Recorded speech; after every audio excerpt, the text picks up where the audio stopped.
So I watched the new trailer for the new How to Train Your Dragon movie, and I remembered there used to be a game for this movie, and that led me down the rabbit hole of finding out how it started to why it stopped. I also found out that you can still play this game today, just with a little bit of tweaking.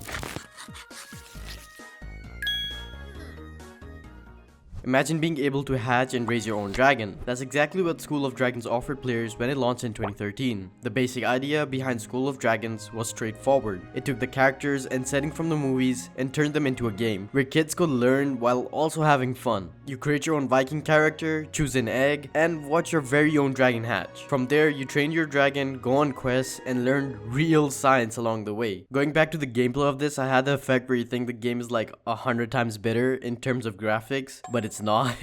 In my head, these visuals were like of a AAA game. Anyways, making an educational game that's also fun to play is a big challenge. The game's connection to the How to Train Your Dragon movies was a major attraction. Players feel like they were part of the world. It was the closest experience of being in the movie's universe. I mean, when I finished the first movie, I used to wish some random ass dragon would come to the local park and be my friend, and no one knew about it. Maybe I was lonely. Maybe I still am.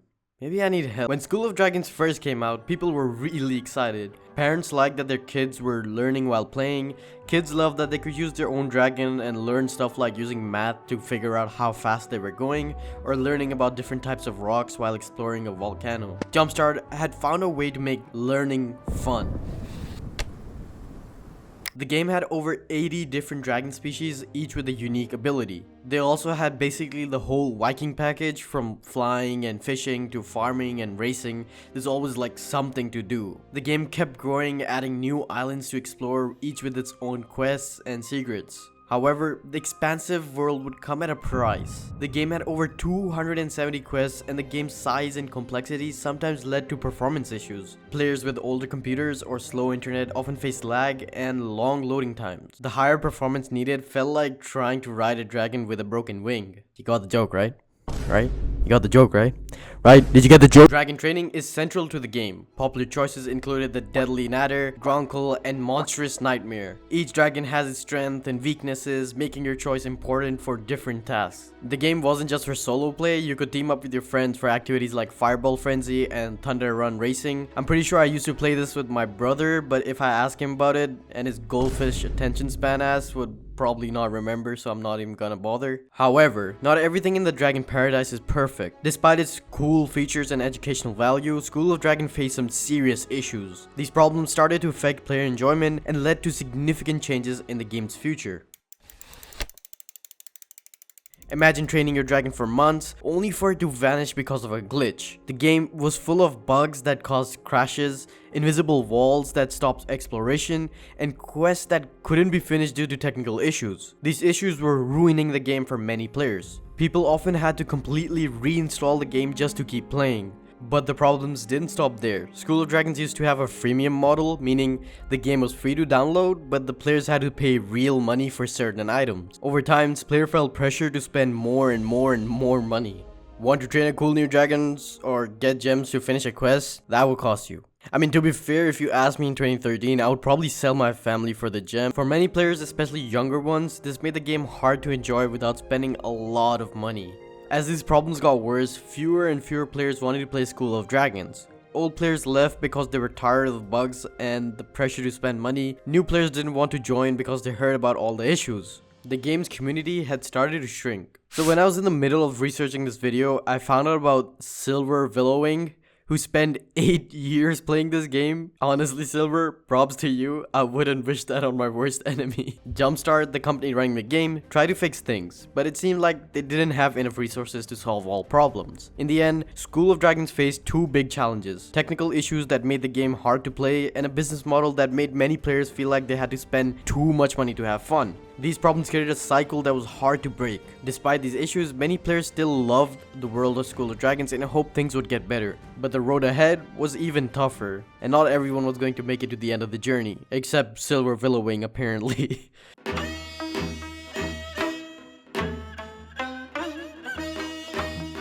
They tried to fix the game's biggest problems, like crashes and slow performance, but new issues kept popping up. The game's old technology made things even harder. It was like trying to run a new software on an old computer. It just couldn't keep up. The developers added new content to keep players interested, but it wasn't enough to solve the deeper problems. Then a big change made things even tougher. The How to Train Your Dragon movies ended, which meant no more new stories to keep fans excited about dragons. As all of this was happening, nobody knew what would happen to School of Dragons. Would the game survive? Would players stick around?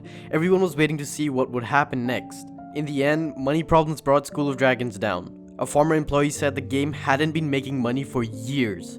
This meant that there wasn't enough cash to keep the servers running well or make big improvements. The company that owned Jumpstart, a Chinese firm called NetDragon, decided to focus on other games instead. They put more money into games like Neopets, leaving School of Dragons without the support it needed.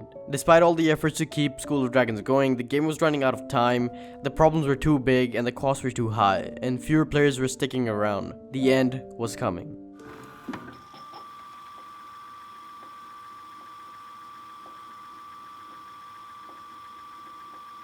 For the players who stuck around, the news of the shutdown hit hard. Some were sad to see their favorite game disappear, while others felt conflicted.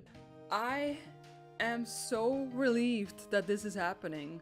I've been doing School of Dragons for 8 years and I have been unable to take my freedom from myself because of constant pressure from my viewers, and now Jumpstart is doing it for me. This shows how complicated people's feelings about the game had become. For a while, School of Dragons had been more than just a game. It was a place where kids and adults could learn, have fun, and be part of a community. On June 30th, 2023, School of Dragons officially shut down. All the player data and game progress deleted forever.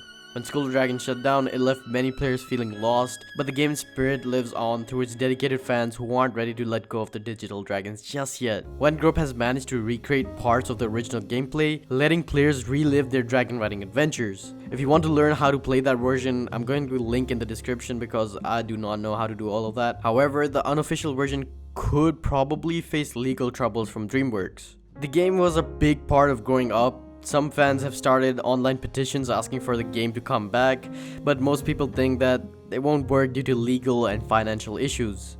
I personally don't think the game's going to come back anytime soon, but when I was digging around, I found about this game called How to Train Your Dragon: The Journey. It's an officially licensed game by DreamWorks and Universal.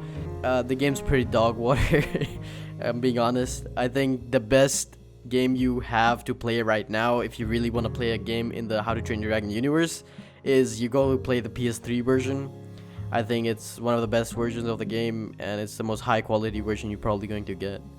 Anyways, let me know if you enjoyed this video by liking it if you did, or disliking it if you didn't, and please let me know your thoughts on this in the comments. And if you really stayed this far, it would be amazing if you can subscribe and watch my other videos. Cheers. Your dragon is probably waiting for you to come online and it's going to die alone. But if you click this video right now, you will get 7 years of good luck.